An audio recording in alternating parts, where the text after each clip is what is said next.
Hola amigos, ¿cómo están? Un gusto estar con ustedes en su programa de siempre, Perlas de Sabiduría. Como conocen, soy Azam, miembro de la comunidad Bahá'í de Seneguía, y aquí estamos trayendo las perlas de sabiduría que la fe Bahá'í ha traído para el mundo. Siempre tenemos una pequeña introducción de qué es la fe Bahá'í, quiénes son los Bahá'ís. Así que voy a tener una muy cortito porque no quiero que pierdan la oportunidad de escuchar a nuestros invitados muy especiales, realmente de lujo. Como siempre, tenemos personas muy valiosas que generosamente dedican su tiempo para acompañarnos en este programa. Bueno, la fe Bahá'í, ya para los que primera vez nos están escuchando y nos van a seguir por el Facebook de la comunidad Bahá'í de Seneguía y la comunidad Bahá'í del Perú, la fe Bahá'í es una religión mundial cuyo el propósito es unir a todos los pueblos de la tierra en un fe común. Los Bahá'í son seguidores de Baha'u'lláh, quien será reconocido como el prometido de todas las religiones, de todas las tradiciones del mundo entero, durante toda la historia, que siempre han prometido que va a llegar un momento de paz, de unidad, de armonía, de armonía y de bienestar, de prosperidad para la humanidad. Una de las enseñanzas que Baha'u'lláh ha traído es justamente acerca de la esencia, dice Baha'u'lláh, la esencia de Dios o nuestro creador es incognoscible y es sobre cómo Él llega hacia nosotros a través de sus manifestaciones. Entonces, eso explica la llegada de diferentes religiones o manifestaciones de Dios en diferentes épocas y cómo ellos, que son educadores universales, han guiado la humanidad en su camino espiritual cada vez que la humanidad ha perdido su sentido espiritual y la crisis social se ha vuelto intolerable, realmente indigno se puede decir para la raza humana. Ellos han venido y han guiado nuevamente a la humanidad en ese crecimiento, en ese desarrollo material y espiritual. Bueno, Baha'u'lláh nació él es la manifestación de ahora. Él nació en Teherán, en Irán, en 1817 y desde pequeño, desde niñez, se percibía en él las cualidades que son especiales, caracterizan a las manifestaciones de Dios, que justamente es poseer ese conocimiento innato y también esa capacidad increíble que han demostrado todos los enviados de Dios, las manifestaciones de Dios, que es soportar todos los maltratos y poder también transformar los corazones y las mentes de las personas. Entonces, dentro de esa cadena de enviados de Dios, tenemos a Krishna, tenemos Zoroastro, tenemos Abraham, tenemos Moisés, Buda, Jesucristo, Mohammed, el Babi Baha'u'lláh, el más reciente que estaba explicando. Así que todos ellos tienen enseñanzas totalmente armoniosas y tienen una relación en llevar adelante una civilización en continuo progreso para la raza humana. Así que estamos muy contentos hoy día con esa pequeña introducción de la fe. Ahora les voy a presentar nuestros invitados de lujo de esa semana con un tema muy especial. Tenemos a señorita Carol Rosell, desde Perú, magíster en economía. Realmente es un gusto tenerte, Carol, nuevamente con nosotros. Bienvenida. Muchas gracias, Hassan. Siempre es un gusto para mí cada vez que me llamas, justamente para compartir principios bajáis referentes a temas de interés de toda la población, ¿no? Gracias, Carol. Siempre muy generoso compartiendo con nosotros. Y tenemos también otro invitado de lujo, ingeniero Lucio Capalvo. A mí me costó mucho, Lucio, aprender tu apellido, pero bueno, aquí muchísimas gracias por acompañarnos. Sé que dominas el tema que vamos a compartir a un nivel muy elevado que yo personalmente te he escuchado, he disfrutado y por eso te he invitado. Bienvenido, Lucio. Muchas gracias. Muy bien, bienvenido. Lucio es ingeniero, no sé exactamente cuál es la especialidad, pero lo que va a compartir con nosotros, sí, tengo el gusto de haberlo escuchado y saber que de verdad es un tema maravilloso. Y yo creo que como seres sociales, aunque cada uno tenemos una vida individual, temas que nos importan en nivel individual, pero hay temas muy importantes en nivel colectiva de la humanidad que nos corresponde. Nos interesa o no nos interesa, eso no cuenta, nos afecta. Entonces tenemos que ser conscientes y tenemos que conocer y ver nuestra responsabilidad en esa tierra como miembro de esa sociedad humana que nos corresponde, cuáles serían nuestras responsabilidades. Así que ese tema de hoy día, el tema de cambio climático y el futuro de la humanidad, ¿qué influencia tiene en nuestra vida en nivel individual y colectiva? ¿Hasta dónde yo puedo apoyar, colaborar, mejorar o viceversa? Todo es lo que nos van a compartir ahora nuestros queridos amigos Carol y ingeniero Lucio. De Argentina, ¿verdad? Olvidé decir que Lucio nos está acompañando. Gracias a Zoom tenemos ese privilegio, ¿no? De tener invitados hasta de lejos. Ya no es invitarlos a la cabina de radio, sino tenerlos aquí con nosotros desde cualquier lado del mundo. Lucio, ¿podrías por favor explicarnos primero qué es cambio climático? Posiblemente para algunos es un término que se escucha, pero sentirlo, ¿qué es? Por favor. Sí. Bueno, cambio climático, como lo indica la frase, es una modificación significativa en el clima. Ha habido muchas a lo largo de la historia o la edad de nuestro planeta. Por ejemplo, ha habido por motivos naturales, glaciaciones, periodos más fríos, más calientes, en los cuales el clima cambió profundamente, pero esto se fue desenvolviendo o cambiando a lo largo de miles y miles de años, decenas de miles de años. Son cambios climáticos de origen natural relativamente lentos. Ahora, cuando hablamos de cambio climático, hoy en día nos referimos al actual, que es la primera vez que es inducido por el ser humano.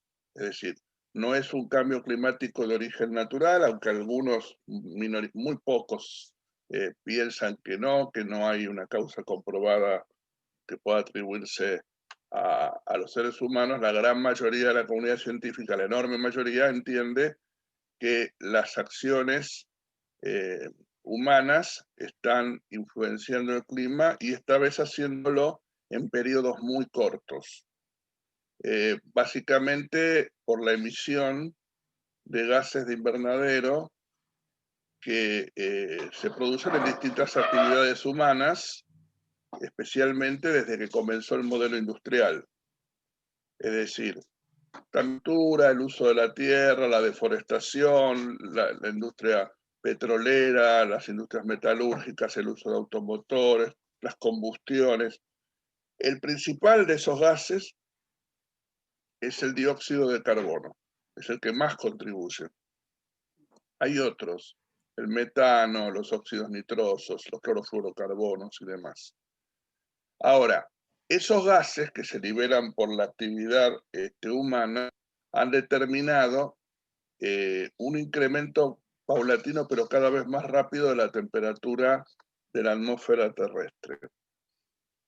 Concretamente, si nosotros miramos antes de la revolución industrial, y hay vestigios, por ejemplo, por la cantidad de dióxido de carbono concentrado en los troncos de los árboles, la concentración, vamos a decir, preindustrial del dióxido, que como dije, el principal gas que produce calentamiento, era de 280 partes por millón. Ahora estamos hemos superado las 415 partes por millón en 2020. Es decir, que muy prontito estaremos en un 50% más de concentración de dióxido. Wow, increíble. ¿Y por qué ese dióxido junto con otros gases produce un incremento de la temperatura? Que cada vez que estos gases se liberan, como dije, distintas actividades industriales, actividades económicas, bueno, estos gases se depositan en la atmósfera y tienen una acción física que permite ingresar la radiación solar. La Tierra se calienta normalmente con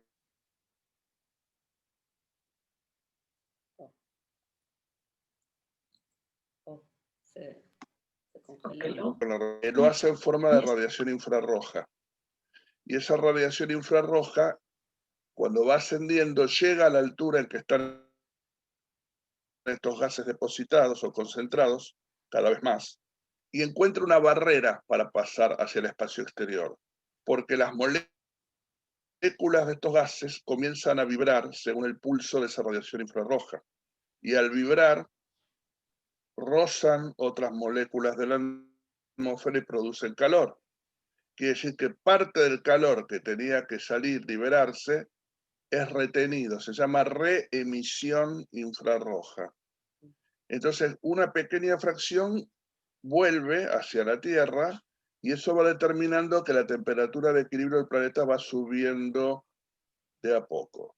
Por lo tanto, en los últimos 220 años aproximadamente, la temperatura del planeta, la atmósfera del planeta ya aumentó respecto a los niveles preindustriales 1,1 a 1,2 grados. Wow. Pero no es que aumentó en forma lineal y gradual, sino que de ese 1,1, 1,2, prácticamente 0,8 o 0,9 se produjeron en los últimos 10 o 15 años. O sea que el incremento es cada vez más rápido, o sea que cada próximos 10 años va a subir, tal vez si seguimos así, 1,5 grados más, y así sucesivamente. Entonces, en definitiva y resumiendo, debido a la liberación de gases que se acumulan en la atmósfera, la temperatura atmosférica va subiendo cada vez, cambia todo el clima mundial. Al tener la temperatura más elevada, empieza a haber otro sistema de evapotranspiración, en todo el día de lluvias, más calor, más fenómenos extremos y una cantidad de consecuencias que seguramente iremos hablando. ¿Cuál es el problema que le trae que la temperatura 1,1, 1,2, pero posiblemente llegue a 2, 3, 4 grados más, a pesar de que el Acuerdo de París pretendía, esto fue en 2015, la temperatura se estabilice no más allá de los 2 grados por encima de la temperatura preindustrial.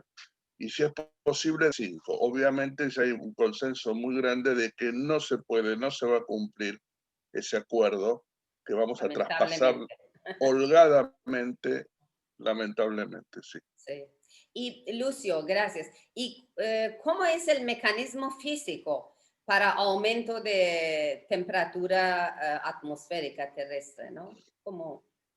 Claro, claro, sí, eso ya lo comentaba recién. Estas moléculas se estabilizan a una altura en la atmósfera, las de dióxido, los clorofluorocarbonos, de los óxidos nitrosos, a unos 30 kilómetros de altura, por ejemplo, y la luz solar en el espectro lumínico atraviesa sin problemas y llega a la superficie y calienta la Tierra en la atmósfera. Pero la Tierra tiene que restablecer el equilibrio térmico devolviendo la misma cantidad de calor ganado. Entonces, a la noche, cuando la Tierra se enfría, libera ese calor en forma de radiación infrarroja, que son ondas de amplia longitud de onda.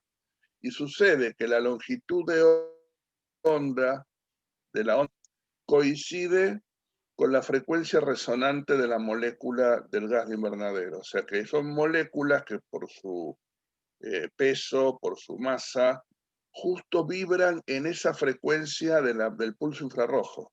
Entonces es como si nosotros en una hamaca, cada vez que está en la parte más alta, le damos un impulso, que se amplifica. Es decir, justo se ponen a vibrar esas moléculas al pulso de la onda infrarroja. Y al vibrar, rozan otras moléculas y generan calor. ese calor se dispersa hacia todos lados. Parte del mismo vuelve hacia la Tierra y eso hace que la temperatura y así gradualmente cada vez más, ¿sí? Por eso yo decía al principio que la concentración del dióxido de carbono, que es el gas más importante de todos estos, aumentó de 280 partes por millón a más de 415 partes por millón, considerándose que un nivel seguro sería estar por debajo de las 350 partes por millón. O sea que estamos muy por arriba y Muy sigue por arriba. aumentando la concentración. Y Lamentable. durante la pandemia, que al principio nos hablaban de que los animalitos circulaban por las calles de las ciudades y que el cielo estaba más limpio, bueno, son todas fantasías, realmente, si eso lo decían al principio cuando pasaban 1 o 2 meses, si en 2 meses de bajar un poco la producción industrial, tampoco se eliminó No era totalmente, si suficiente. en 2 meses se hubiera podido revertir un problema de los últimos 40 años, sería muy fácil. Realmente, durante toda la pandemia, los gases de invernadero siguieron creciendo. Seguimos emitiendo cada vez más gases de invernadero. Y Gracias. aumenta la temperatura. Y si aumenta la temperatura, cambia todo el clima. De verdad que es bien preocupante, Después ¿no? habrá que, ¿por qué ese cambio? Sí, por favor. No, quería Sí. preguntar también cuáles No, son bueno, no, que... las... Sí. Sí, Lucio, escuchamos. ¿Cómo? No escuché. No, Sí. quería preguntar cuáles son las no, digo consecuencias que... previsibles. sí. También. Bueno, claro, al aumentar la temperatura media, al aumentar la temperatura de la atmósfera, el clima, como ya dijimos, cambia. O sea, hay más calor global, viendo a toda la atmósfera como una gran máquina o un gran sistema, este va a tener más energía y se va a agitar más. Entonces, va a haber fenómenos meteorológicos, por empezar a haber fenómenos meteorológicos extremos con más frecuencia. Ya los está viendo, por ejemplo, huracanes o grandes tormentas que antes no llegaban a las zonas templadas, eran típicas de zonas tropicales, ahora se dan también en latitudes templadas. Los grandes huracanes, que antes era raro que alcanzaran un grado 4, un grado 5, con más frecuencia alcanzan ese grado. Las lluvias cambian en todo el planeta, Claro. porque si bien va a haber más lluvias porque hay más calor y más evapotranspiración, más formación de nubes, más agua en el ciclo de las aguas, la cantidad global de lluvias aumenta, pero eso no lo hace en una forma con una distribución pareja.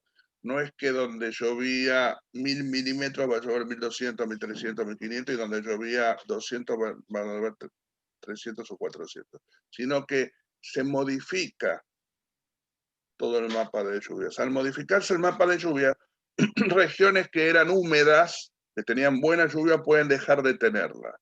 Y regiones como los desiertos o los océanos, que no son productivas desde el punto de vista de la agricultura, pueden llegar a tener más lluvias. Entonces, de nada sirve que llueva más sobre el desierto del Sahara si el sustrato no está preparado para producir, tal vez en grandes plazos, pero para producir alimentos, y sí importa que a otras zonas que recibían lluvias puedan tener menos, entonces esos cultivos no van a poder prosperar. Entonces, una de las cosas que se espera es la disminución de la producción global de alimentos en un mundo que tiene cada vez más gente. Por otro lado, el aumento de la temperatura va aumentando, va haciendo que suban los mares, el nivel de los mares, porque primero que los mares como cuerpo líquido se dilatan con mayor calor, pero además se derriten los hielos continentales, en el Antártida, los glaciares, en el Ártico están desapareciendo los glaciares. Entonces, ¿qué pasa? Ese agua sólida, que es el hielo, pasa a formar líquido y el nivel del mar, a partir de los hielos continentales, se empieza a elevar. Entonces, se espera 1 o 2 metros a lo largo de este siglo de suba del nivel de los mares, lo que va a producir la inundación de amplias zonas costeras. Y esas zonas costeras albergan a cientos de millones de personas y son muchas veces llanuras productivas cerca de los mares. Entonces, va a haber anegamiento o va a haber también penetración de las napas freáticas de agua dulce por parte del agua salada que hace más presión, y nuevamente, más pérdida de cultivos, relocalización de poblaciones. Muchas Por otro islas lado, hay desaparecerán, ¿no? circuitos, Muchas islas desaparecerán también. hay islas que ya están amenazadas, en muchos Exacto, estados insulares que ya están en alarma porque ya están perdiendo territorio sí. por la suba del nivel de los mares, islas, estados en la Polinesia y en otros lugares del mundo. Y por otro lado, esa mayor temperatura va haciendo que se derrita no solamente los hielos, sino que se descongela el permafrost, que está en Siberia o que está en el norte de Canadá, esas tierras siempre heladas. Y tanto los hielos como esas tierras contienen más gases de invernadero atrapados. Hay mucho metano en el hielo, que cuando se descongela se libera más metano. Ya, Ustedes imagínense este círculo vicioso, o sí, sería exacto, técnicamente un lazo de retroalimentación. exacto. Hay más calor, se derriten más hielo, se liberan más gases. Si hay más gases, más aumenta la temperatura, más se derrite, por un lado. Pero por otro lado, los casquetes polares, Antártico y Ártico, se van achicando. Al achicarse refleja menos radiación solar, porque los hielos son como un espejo, los hielos reflejan más la luz que la tierra o el agua. Con lo cual, la Tierra empieza a absorber más calor, porque tiene menos espejo para reflejar al haber menos hielos. Entonces son todos lazos que van haciendo que hay distintas organizaciones, la Organización Meteorológica Mundial, o el Instituto Tecnológico Massachusetts, o el Programa de Naciones Unidas para el Ambiente, que discuten qué ventana de oportunidad tenemos para frenar un poco esto. Se hablaba de que como máximo hasta el año 2030 había que hacer un giro drástico, o sea, dejar de emitir. Y algunos dicen que no, que ya hemos atravesado en 2018 o el 2019 el punto de no retorno. Es decir, que ya se Preocupante dispararon los realmente, mecanismos ¿no? retroalimentativos, Ujú. ya no se puede frenar. Ya cada vez aumentar hasta un límite muy alto, por los 4 o 5 grados, que es una catástrofe climática absoluta. Y eso puede Entiendo, ocurrir a lo largo de este siglo XXI. sí, Por entiendo. otro lado, estos problemas de la energía, ¿no? El tema del agotamiento de los hidrocarburos, que si bien contribuyen al efecto invernadero, por otro lado son muy importantes, no solamente para el modelo energético, que depende más de 80% de hidrocarburos como petróleo, carbón, gas natural, sino que además sostienen la agricultura mundial. ¿Por qué la población mundial pudo pasar de 1.000 millones en el siglo XIX a los casi 8.000 millones que tenemos ahora? Porque aumentó la producción de alimentos gracias a la energía barata. Todo el sistema de producción masiva de alimentos depende totalmente del petróleo, depende de la maquinaria que se fabrica con petróleo, que se acciona con petróleo, depende de los agroquímicos que se fabrican con petróleo y dependen del transporte de esos alimentos que viajan un promedio de 3.000 kilómetros para llegar a una mesa, que depende del petróleo. Si el petróleo merma, ya se habla de que ya hemos atravesado el pico del petróleo, es el momento que la producción ya no alcanza a cubrir la demanda, o sea, cada vez ya se mesetó la producción, pero la demanda sigue creciendo, los precios del petróleo se disparan y por lo tanto también el modelo agrícola que está basado en esto, que por eso pasó de 1.000, 2.000 millones de personas a abastecer a 8.000, no va a poder sostener 8.000 millones. Es una burbuja que se creó al ritmo del petróleo barato. Una agricultura genuina que sostiene realmente la agricultura familiar, de pequeña escala, que sostiene a 2.000 millones de personas, con pequeñas parcelas, en algunos lugares en la India, en algunos lugares de África, en América Latina, lo tradicional. Los grandes latifundios, y más ahora con los trusts sojeros y todos los intereses económicos de, por ejemplo, en Argentina, el 70% de las tierras ya fueron convertidas a la soja, porque el negocio es venderle soja para el ganado de la China, pero a su vez las tierras cultivables para la alimentación de la población se han reducido al 30%. Argentina tiene una superficie agrícola que puede alimentar a más de 1.000 millones de personas, pero ya al ser el 30% es menos. Y como a su vez le venden todo lo mejor a la Unión Europea y otros lugares, queda en un país que es esencialmente agrícola, y eso debe pasar en otros países también, poco, y malo y caro. Entonces, la canasta de alimentos, el precio de los alimentos se ha disparado muchísimo en los últimos años por todo el modelo sojero, que le trae plata inmediata al país, a los grandes, al gobierno y a los grandes trusts de la soja, pero que no refleja un beneficio para la población en general. Un modelo que, si se llega a caer el tema de la soja, reconvertir esos campos para la producción de trigo y otros alimentos toma años, porque están devastados por el glifosato y por otros agrotóxicos que se usan para desmalezar y hacer la siembra directa. Entonces es todo un modelo que, sostenido por intereses económicos de pocos, de poca gente, Lucio, está destruyéndolo todo. Entonces lo que no podemos... primero agradecerte realmente la información muy, muy válida y preocupante además. Pero aquí en este programa tenemos un espacio comercial por radio, pero nosotros seguimos grabando por Zoom, porque también lo compartimos en el Facebook de comunidad. También quería escuchar opinión de Carol. Pero bueno, podemos continuar y cuando regresamos a radio, porque aquí vamos a dejar a nuestros radio oyentes por un espacio comercial, pero ya volvemos con ese tema tan importante, tan necesario y tan vital para nuestra vida, ¿no? Realmente nadie está fuera de ese asunto. Es un asunto que perjudicará o beneficiará a todos en este caso. Entonces, volvemos, amigos de radio, con ese tema. Pero nosotros aquí por Zoom continuamos nuestra conversación y me gustaría escuchar también a Carol y cuando volvemos en radio, después de unos 5 minutos, hacemos un resumen para los amigos que nos siguen por radio. Sí, por favor, Carol, ¿qué dices tú? Realmente es preocupante todo lo que dijo Lucio, cierto, ¿no? Es preocupante.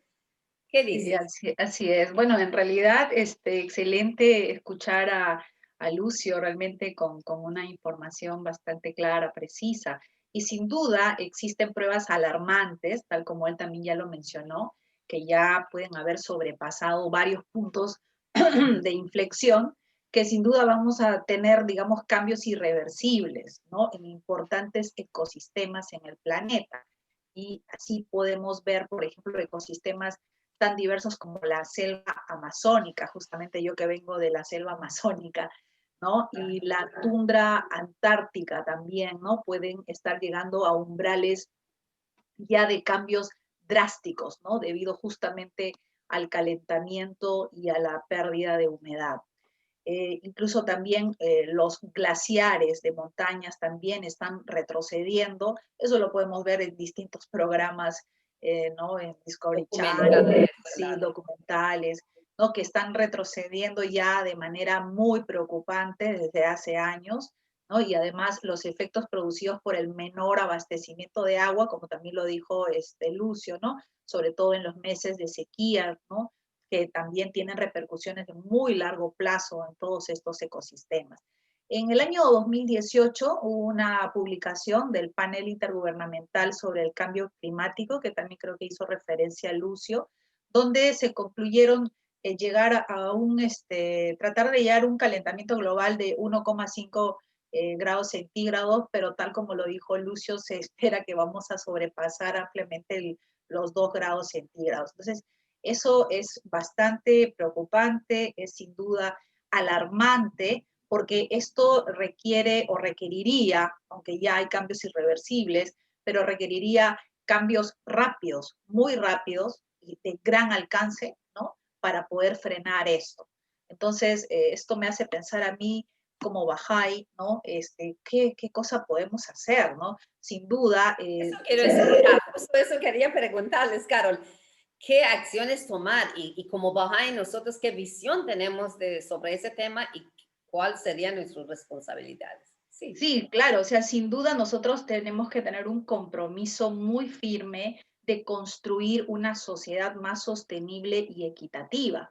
Y de hecho, la sociedad civil, el mundo tiene que tomar conciencia de ello, ¿no? Porque el problema es grave, no es un problema que recién está comenzando a agravarse, esto ya es una situación grave, estamos asumiendo todas las consecuencias. Se dice que nosotros estamos consumiendo los recursos del planeta como si existiera otro planeta Tierra, ¿no? Casi equivalente a 1,7, ¿no? Si un planeta, casi 2 planetas necesitamos para poder abastecernos de todo ese inmenso y extremo consumo que estamos teniendo en la humanidad, ¿no? En la Tierra.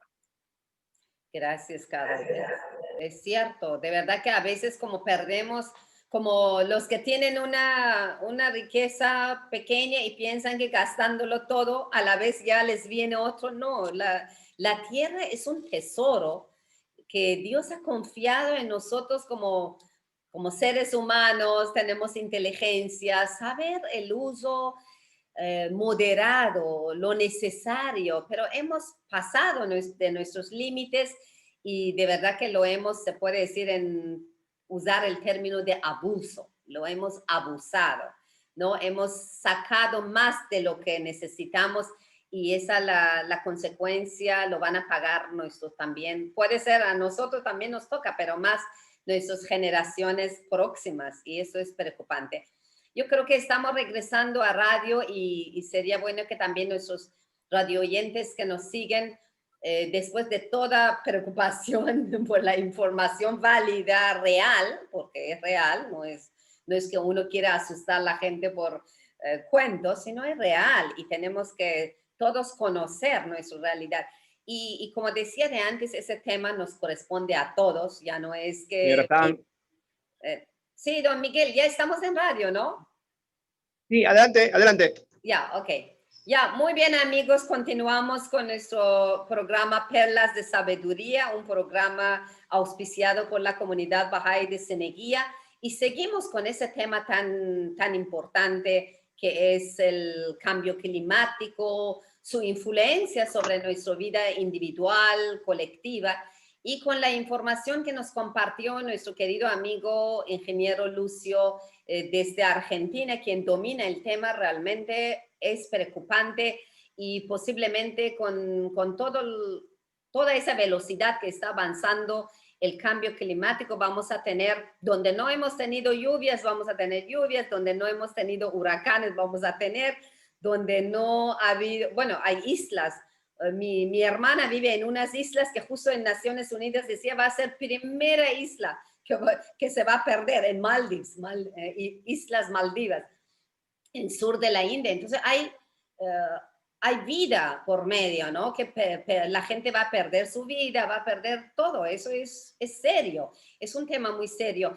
Y aquí estamos viendo ahora cómo ya conocemos pues las consecuencias, el daño y cómo se puede, qué acciones se puede tomar para ir por lo menos, aunque nuestra querida amiga aquí, Carol Rosell, decía que algunos son, ¿cómo se dice? Irrecuperables, ya irreversibles, claro, ya hay daños que no se puede. Pero a partir de ahora en adelante, como nosotros sabemos que Baha'u'lláh ha venido para esa civilización. Realmente para mí, cada vez que quiero explicarlo, no encuentro las palabras adecuadas. Yo creo que lo que vivimos ahora la humanidad en esa tierra no es lo que merecemos, porque el ser humano, con esa posición tan elevada, que somos manifestaciones de Dios, cada uno tiene en potencia, tenemos todas las cualidades de nuestro Creador, la excelencia, la creatividad, justicia, todas esas grandes cualidades. Entonces merecemos también vivir en un mundo de acuerdo de esa altura. Pero ahorita vemos que estamos muy abajo, muy de bajo cero, no sé qué número ponerlo de esas condiciones. Entonces para llegar a esa posición tan alta y crear un mundo unido, próspero, justo para toda la humanidad, tenemos que ver también ese tema vital. El cambio climático ahora es una preocupación mundial y vamos a ver qué se puede hacer en nivel individual, en nivel colectiva. ¿Qué recomendaciones hay ustedes que son bahá'ís profesionales en este tema? Y bueno, Carol también en tema de economía. ¿Qué consejos, qué recomendaciones, ¿no? ¿Qué acciones se puede tomar? Por favor, no sé si Lucio nos comparte y después Carol también, por favor, continuando con este tema. Sí, Lucio. Sí. Bueno, vos sabés, cuando me presentabas decías, si yo era ingeniero, ¿qué? Yo soy ingeniero electromecánico y eso no tiene ninguna relevancia. Gracias. De hecho, yo no me desempeño muy específicamente como ingeniero, sino que estoy más volcado ahora a los temas sociales.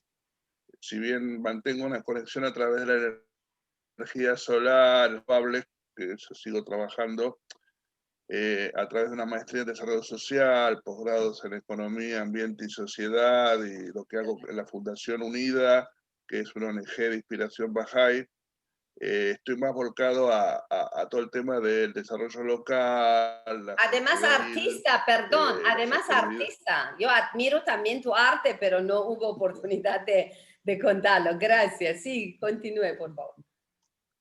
Sí, bueno, hago un poco de música también como aficionado y también a veces en las canciones y en las letras se reflejan algunas de estas cuestiones. Pero bueno, eso ya es otra vertiente.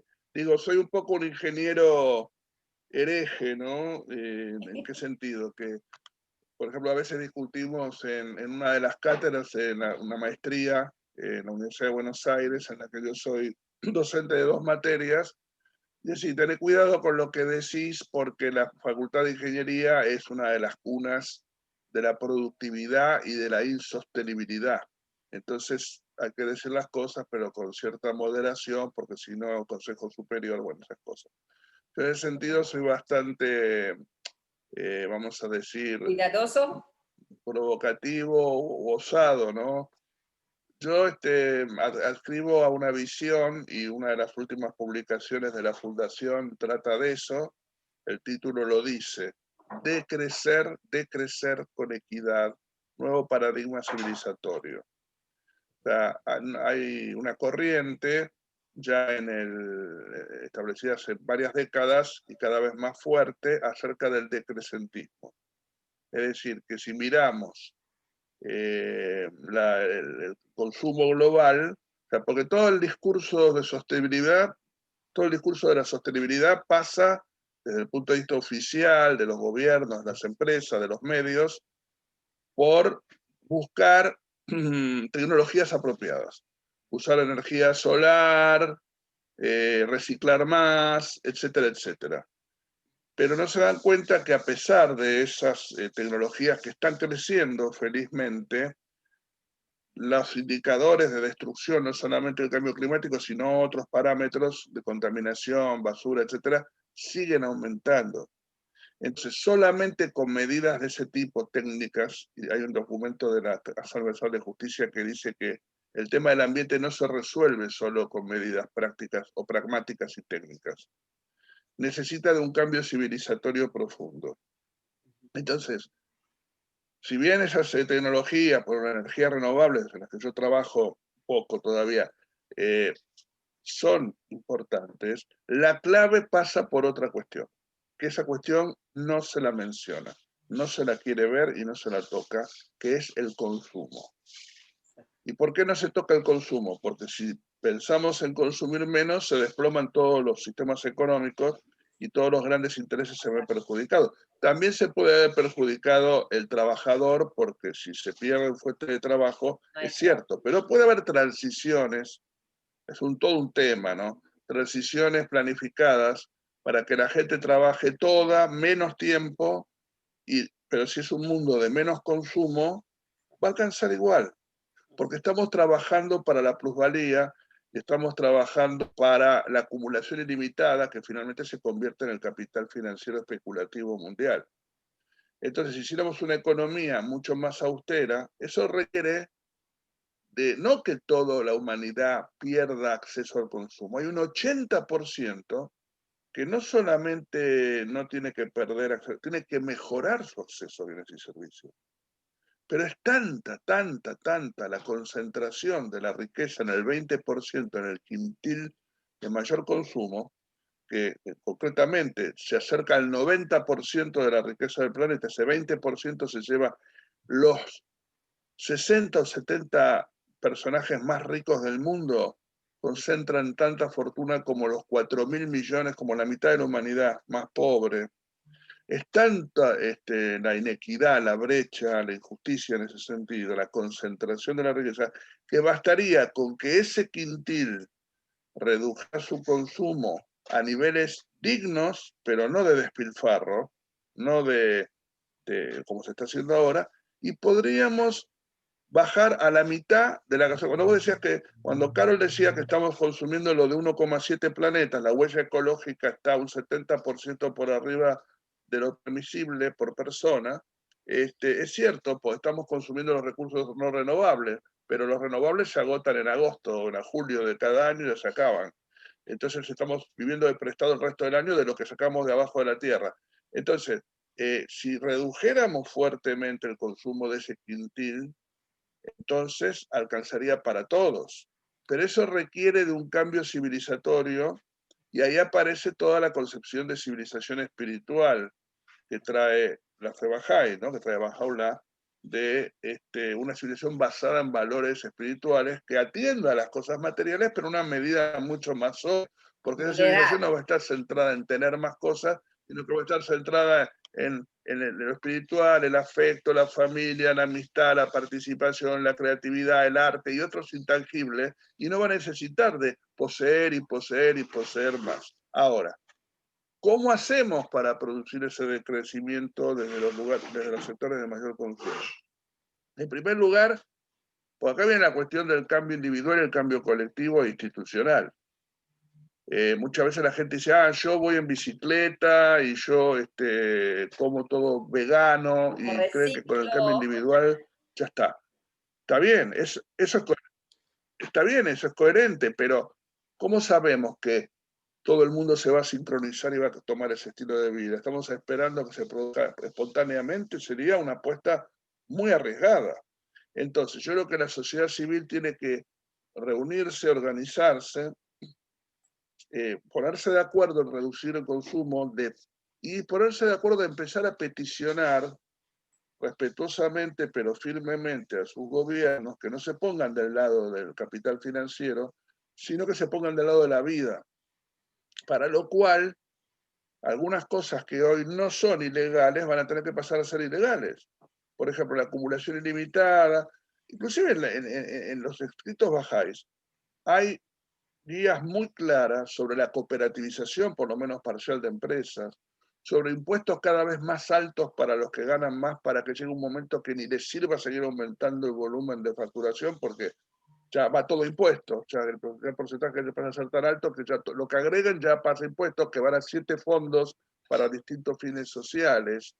El tema de volver a la pequeña escala, de la revalorización de la agricultura, la soberanía alimentaria, pero eso implica un cambio civilizatorio.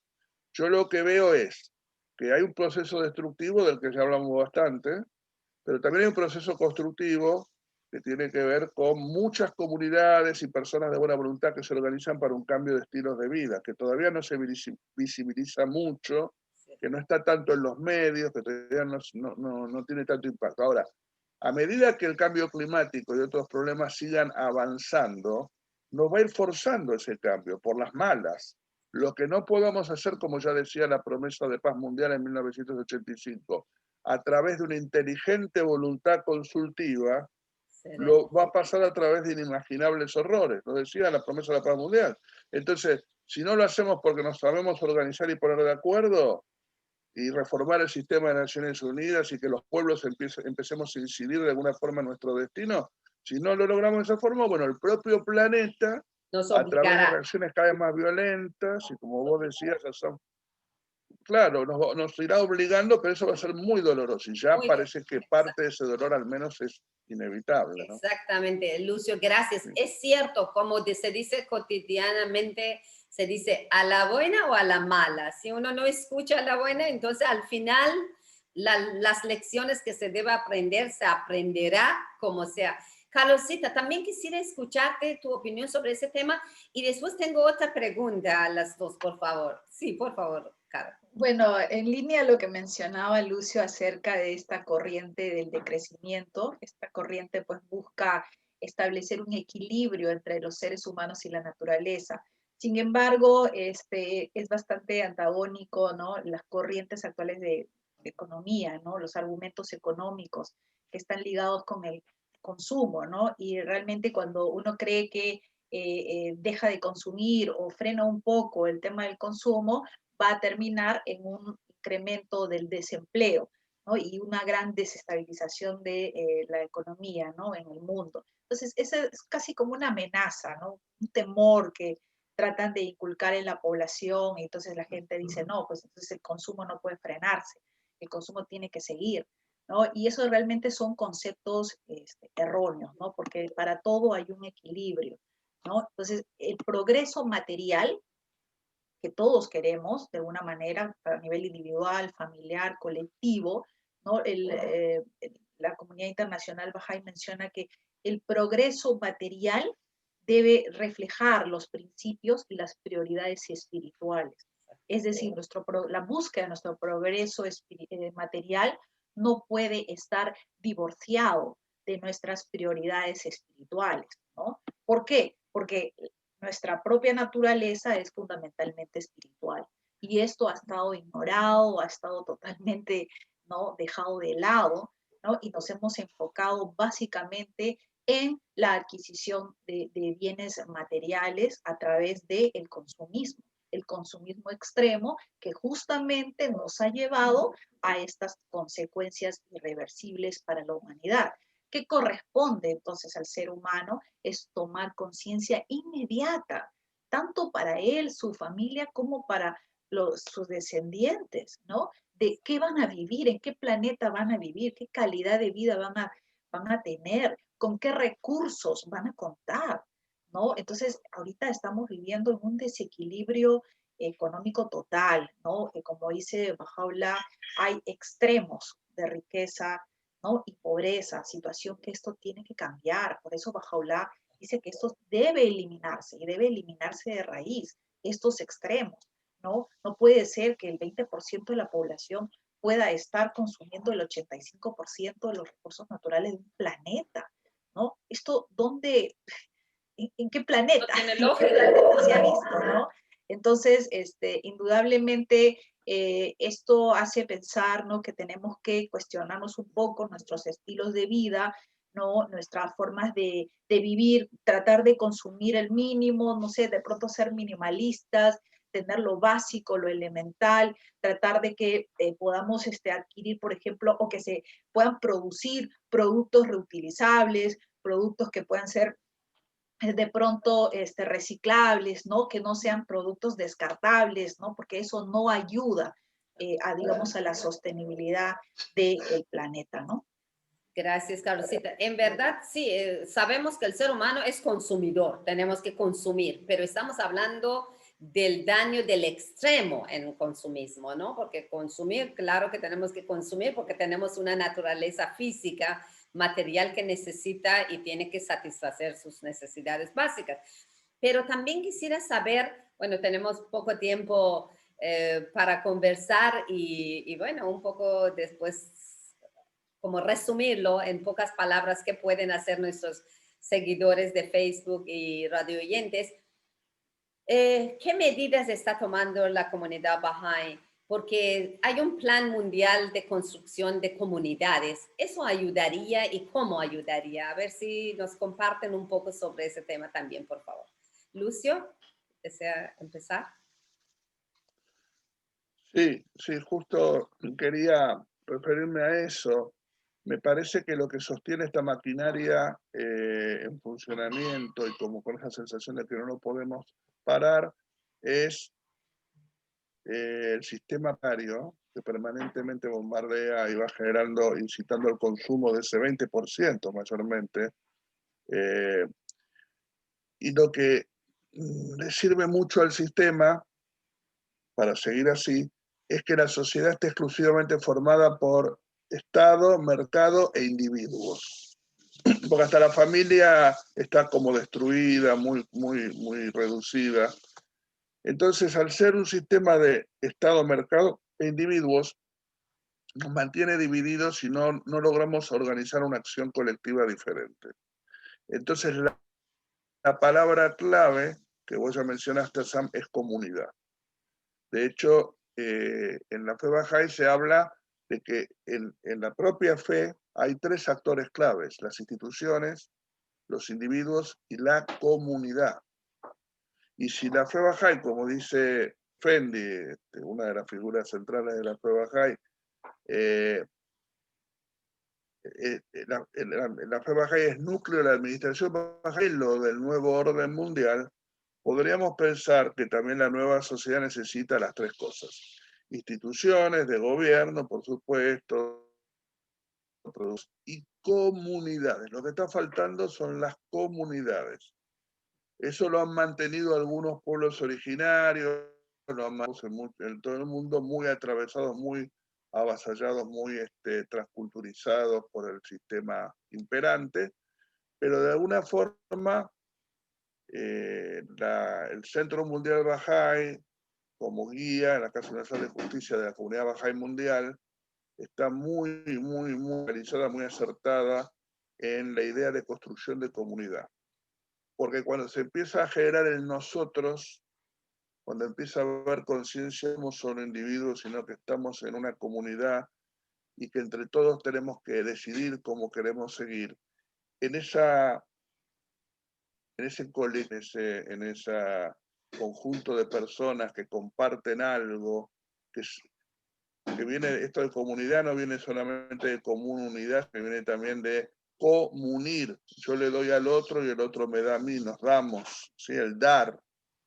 Y también es el ser coinmunes, o sea, generamos resiliencia, resistimos mejor, inclusive a la pandemia, en lugares comunitarios con mucho menos medios materiales se respondió mejor que en las clases medias y altas de grandes ciudades, porque somos todos individuos sin mucha solidaridad. Entonces, esta comunidad, esta coinmunidad, este comunir, es lo que nos hace resilientes y nos hace encontrar inteligentemente respuestas colectivas. Cuando la comunidad existe y empieza a decidir cómo hacer las cosas, cómo enfrentar, empieza a encontrar soluciones creativas que no dependen de mucho de los recursos naturales o materiales. O sea, crear grandes soluciones con muy pocos recursos, porque como la comunidad tiene una inteligencia colectiva, nunca va a ir contra las bases de sustentabilidad que le dan la vida. Entonces, una gran empresa sí puede decidir destruir toda una selva o todo un río, total, la idea es el lucro, pero la comunidad no. Entonces las comunidades tienen que renacer o tienen que nacer, nuevas comunidades, no son igual que las de los pueblos originarios. Las de los pueblos originarios van a aportar muchísimo, tienen mucho para dar, mucho más conocimiento que nosotros de cómo vivir en colectivo, pero hay desafíos nuevos, porque estas nuevas comunidades tienen que ser a su vez parte de una mancomunidad mundial, tienen que tener conciencia planetaria, tienen que darse cuenta de que son comunidades basadas en lo diverso, no en lo igual, no en el territorio solamente o en la etnia o en el lenguaje, están basadas en la diversidad. Este es el desafío, comunidades de unidad en diversidad. Y esas comunidades sí pueden empezar a dejar de escuchar a ese mensaje permanente de consumismo y empezar a construir otras cosas. Ahora, por eso es tan urgente, y en muchos lugares, pequeños poblados, barrios, aldeas, está teniendo mucho resultado lo que está haciendo la Fe Bahá'í, y no solamente la Fe Bahá'í, también otro tipo de movimientos, para crear comunidad.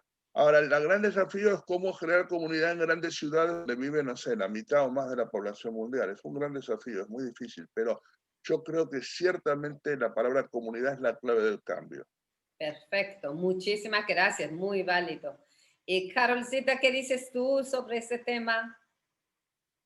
Bueno, sí, efectivamente, nosotros como Bahá'ís somos conscientes de que necesitamos crear comunidades sostenibles, ¿no? Y efectivamente estamos comprometidos con ello. Las comunidades Bahá'ís que estamos formando, ¿no? Creen que, digamos, el crecimiento que tienen estas comunidades están basados en el reconocimiento de la dimensión espiritual de la naturaleza humana, ¿no? Y esto hace que prácticamente nos ocupemos, ¿no? En el desarrollo de nuestra parte moral, de nuestra parte emocional, intelectual, que todo individuo merece y tiene la responsabilidad de darle su prioridad central, ¿no?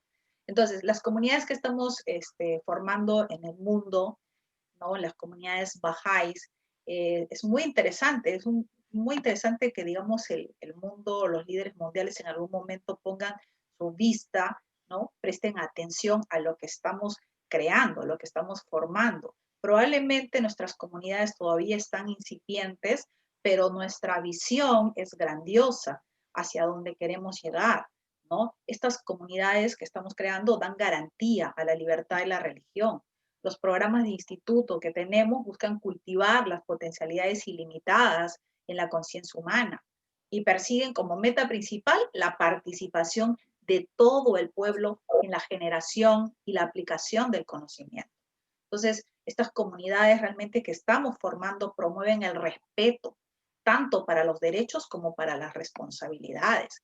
Se fomenta la igualdad y la asociación de mujeres y hombres, ¿no? Entonces, y una serie de aspectos, principios fundamentales dados por Baha'u'lláh que lo estamos aplicando dentro de estas comunidades, donde cada creyente encuentra su espacio, se siente respetado y se siente también apoyado por una comunidad. La Casa Universal de Justicia dice que tenemos que avanzar en apretadas filas, y apretadas filas significa uno al lado del otro. Si alguien está débil, alguien se cae, pues estamos ahí para apoyar.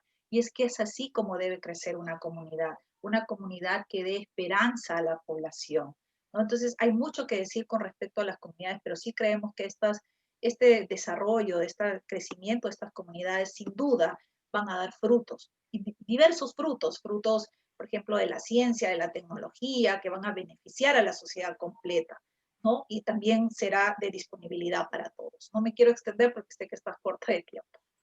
Gracias, gracias. De verdad es un tema que podría ampliarse muchísimo más, pero nuestro tiempo en radio es limitado. Estamos llegando al final. Podemos un ratito más después continuar en Zoom, pero quería despedir con nuestros radio oyentes y como siempre saben que para mayor información pueden visitar nuestro Facebook, Comunidad Bahá'í de Ceneguía, Lima, Perú. También la Comunidad Bahá'í de Perú, también los dos están abiertas. Bahá'í se escribe con B grande, A-H-A-I. Y bueno, también la página web que es www.baha'i.org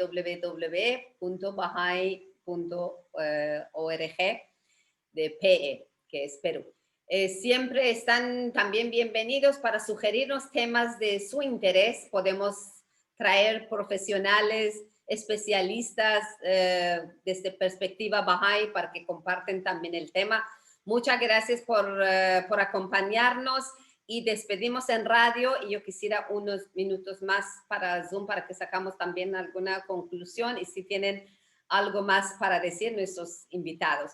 Muchas gracias, amigos. Hasta próxima semana, próximo programa. Estaremos con ustedes. Gracias, Radio Cadena, y hasta luego.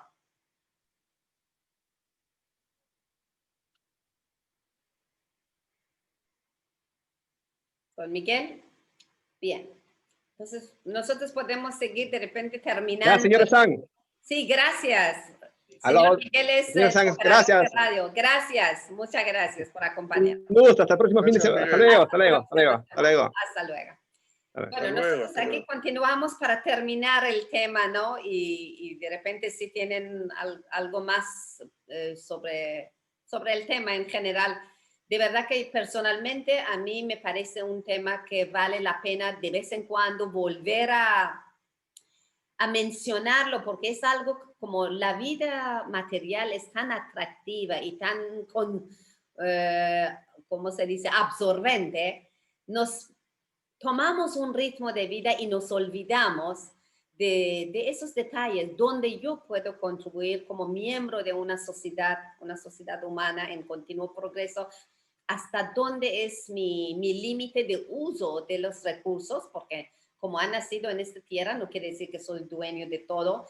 Y las enseñanzas de Baha'u'lláh, las virtudes que nos enseña como moderación, la sencillez, todos realmente incluso hay algunas leyes en la fe Bahá'í que elimina el extremo. La forma, el estilo de vida Bahá'í no nos deja salir de esos límites de moderación.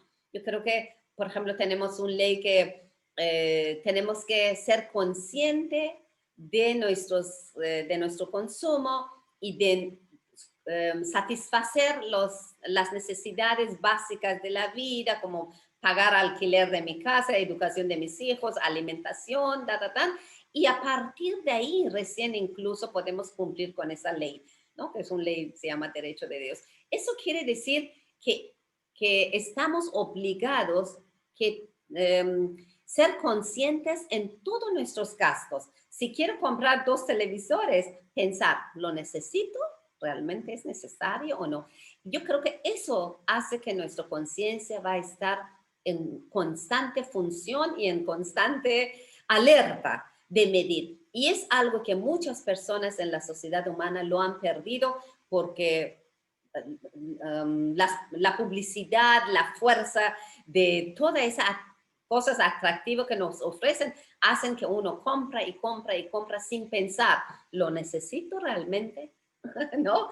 Eso es lo que hemos perdido. Y yo creo que un punto muy importante que ustedes han compartido es justamente eso, de cómo eliminar ese extremo en consumo, ¿no? Que podría ayudar. Y la construcción de comunidad, que es unidad en diversidad, totalmente distinto de otras formas de vida que hemos tenido anteriormente, porque es algo muy nuevo. Quisiera saber si tienen como última participación, algo más decir antes de cerrar el programa, por favor. ¿Quién desea empezar? Carol, ya sabes, ¿tú quieres empezar a decir algo más? Bueno, simplemente concluir de que nosotros pues somos un cuerpo, ¿no? Esta unidad que debe existir en la humanidad es llegar a comprender que somos un cuerpo y que no podemos pensar, por ejemplo, de que un miembro de mi cuerpo es algo tan lejano a mí, ¿no? Que no forma parte de mí, ¿no? Y si hacemos un paralelo, ¿no? Que en el mundo, por ejemplo, que lo que puede estar pasando en África, lo que puede estar pasando en cualquier otro lugar, es ajeno a mí, ¿cierto? Como que no forma parte de mi cuerpo. Y eso tiene que cambiar, ¿no? Nosotros somos un solo cuerpo, unido, un solo corazón, que tiene un solo propósito, ¿no? Llevar adelante una civilización en continuo progreso, conocer y acercarse a Dios. Entonces, la vida espiritual, si realmente nosotros desarrollamos una vida espiritual, poco a poco vamos a ir dejando de lado las cuestiones materiales, porque ya no le vamos a encontrar tanto sentido, tanta prioridad, ¿no? Entonces, ¿por qué? Porque otras prioridades han tomado lugar. Entonces, sin duda, mi única conclusión podría ser al respecto de que pensemos que somos uno solo, que somos un solo cuerpo. El planeta Tierra es nuestro hogar. Como dice Bahá'u'lláh, es nuestro país, ¿no? Nuestra bandera es la bandera del mundo, la bandera universal.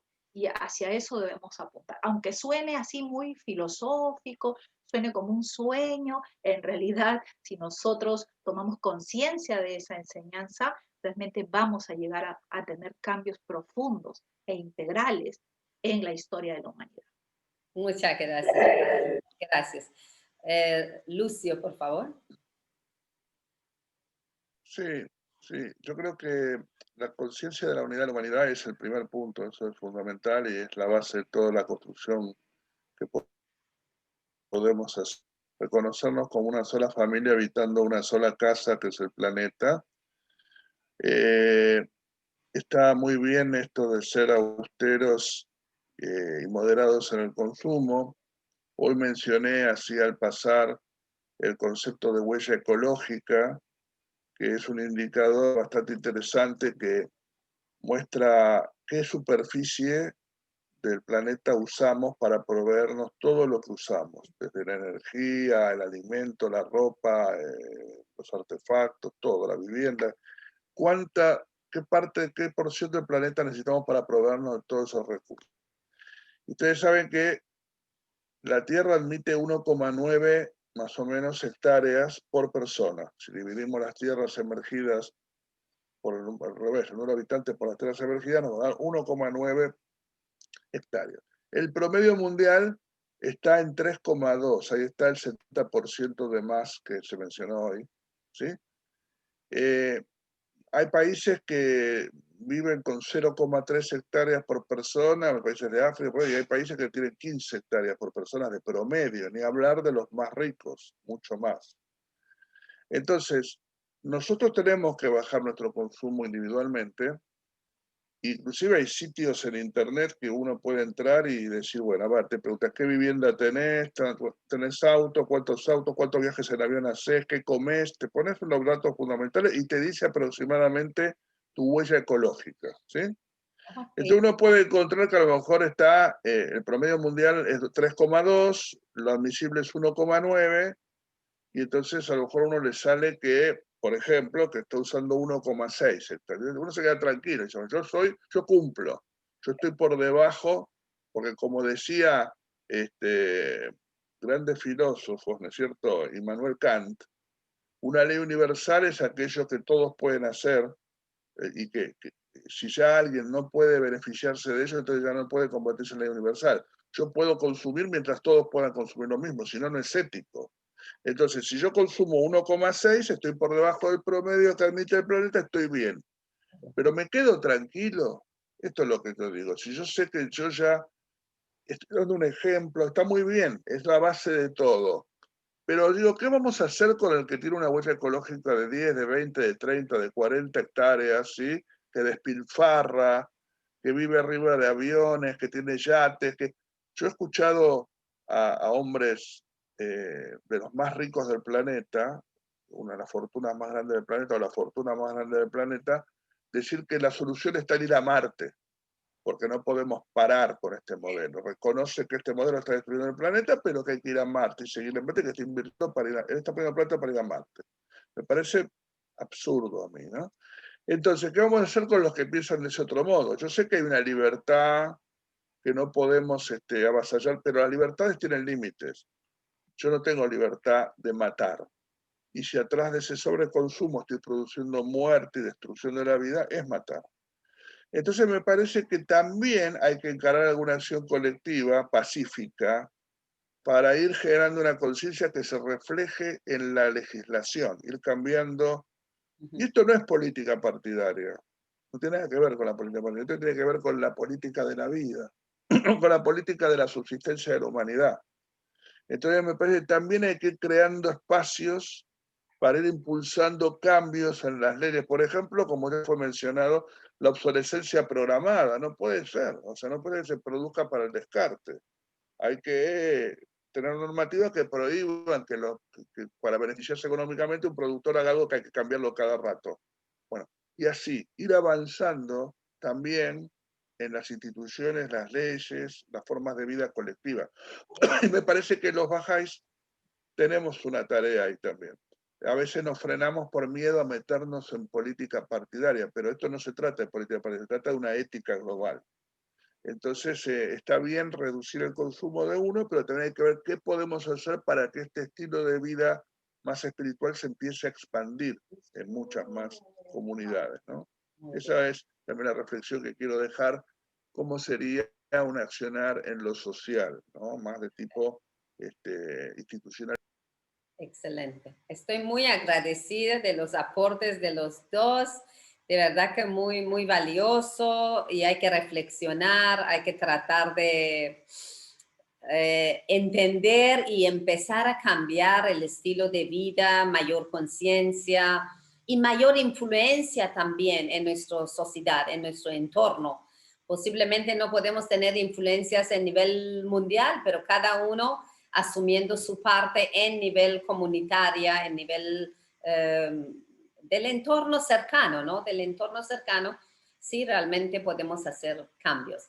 Muchísimas gracias por su generosidad de dedicar su tiempo, de compartir su conocimiento, sus experiencias y espero que no sea la última vez que nos acompañen. Bueno, Carol nos ha acompañado desde cuando grabamos en Cabino hace varios años, en cabina de radio, pero Lucio, primera vez que nos acompañes en este programa y esperamos tenerte en otras oportunidades. Muy agradecida, muchas gracias y con ganas de volver a verlos. Hasta luego, amigos. Hasta luego, gracias.